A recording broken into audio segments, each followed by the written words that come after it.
يا حبيب التوابين يا حبيب التوابين يا أمان الخائفين يا رجاء المنقطعين سبحانك ما عبدناك حق عبادتك ولا شكرناك حق شكرك ولا قدرناك حق قدرك.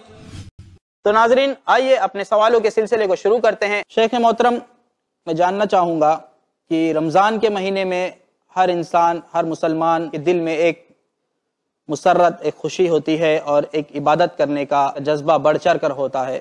تو میں یہ جاننا چاہتا ہوں کہ عبادت کے تعلق سے ہمیں رمضان کے آمد کی تیاری کس طرح کرنی چاہیے؟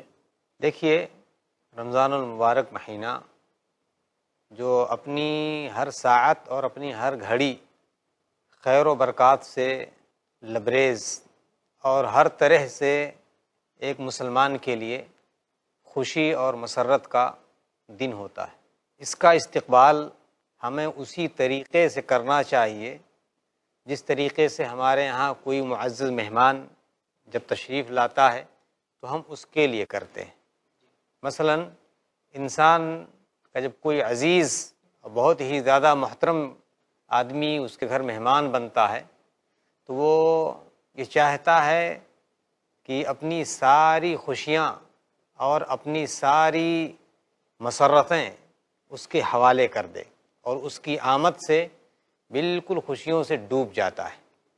ساتھ ہی ساتھ وہ ایسے اعمال ہرگز نہیں کرتا کہ جس سے اس آنے والے مہمان کی بے عزتی ہو یا وہ آنے والا مہمان اس میزبان کی کیفیات کو، اس کے رہن سہن کو، اس کے حرکات اور سکنات کو دیکھ کر کے وہ بدظن ہو جائے یا کچھ دوسرا اثر قبول کرے۔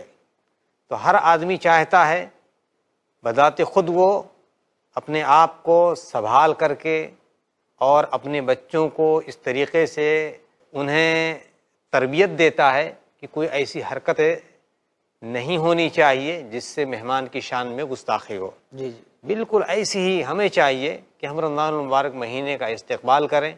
ذاتی طور پر ہر انسان کو چاہیے کہ وہ اپنے دل کو صاف ستھرا بنا لے۔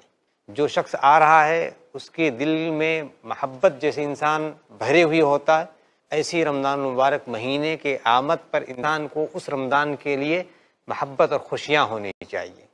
ساتھ ہی ساتھ آدمی کو اس چیز کی فکر ہونی چاہیے کہ ہمارا جو عمل ہو، ہماری زندگی کا جو ہر لمحہ ہو، وہ لمحہ ایسا ہرگز نہیں ہونا چاہیے کہ جس سے ہمیں گستاخ سمجھا جائے۔ تو اس طور سے بھی ہمیں چاہیے کہ ہم اپنے آپ کو تیار رکھیں۔ اس تیاری کے بارے میں کہوں گا کہ سب سے پہلی چیز کہ طہارت القلوب، کہ آدمی اپنے دل کو پاک اور صاف کر لے۔ طہارت النفوس، آدمی اپنی نفس کو وہ حد درجہ پاکیدہ اور حد درجہ مطہر بنا لے۔ اور ایسے ہی انسان اس رمضان مبارک مہینے کے اندر خاص طور سے جو چیزیں اس کے کھانے اور پینے اور اس کے پہننے سے متعلق ہیں، ان تمام چیزوں کا بھی خاصا اہتمام ہونا چاہیے۔ کیوں؟ اگر دل میں اخلاص نہیں اس رمضان کے بارے میں تو اسے کوئی فائدہ حاصل نہیں ہونے والا ہے۔ ایسی ہی اگر اس کا دل پاک نہیں ہے، نفس اس کی طبیعت کے اندر فساد ہے، تو بھی اسے اس کا خاطر خواہ فائدہ نہیں ملنے والا۔ ایسی اگر انسان کی غذا، اس کا لباس، اگر یہ چیز آلودہ ہے تو یقیناً اس کی عبادات میں وہ ثواب نہیں ملے گا جو ثواب اسے ملنا چاہیے۔ تو اس ناحیے سے چاہیے کہ اپنے دل کو بھی ٹٹول لے، وہ اپنے نفس کا جائزہ لے لے، اپنے لباس اور اپنے کھانے پینے اور تمام چیزوں کا وہ جائزہ لے لے، تاکہ اس رمضان المبارک مہینے کے ہر ساعتوں سے اور ہر گھڑیوں سے وہ استفادہ کرے۔ جزاک اللہ خیر شیخ۔ ناظرین کرام، شیخ محترم نے ہمیں ایک بڑی اچھی مثال دی، جس طرح ہم اپنے گھر میں آنے والے مہمان کا استقبال کرتے ہیں اسی طرح ہم رمضان المبارک کا بھی استقبال کریں۔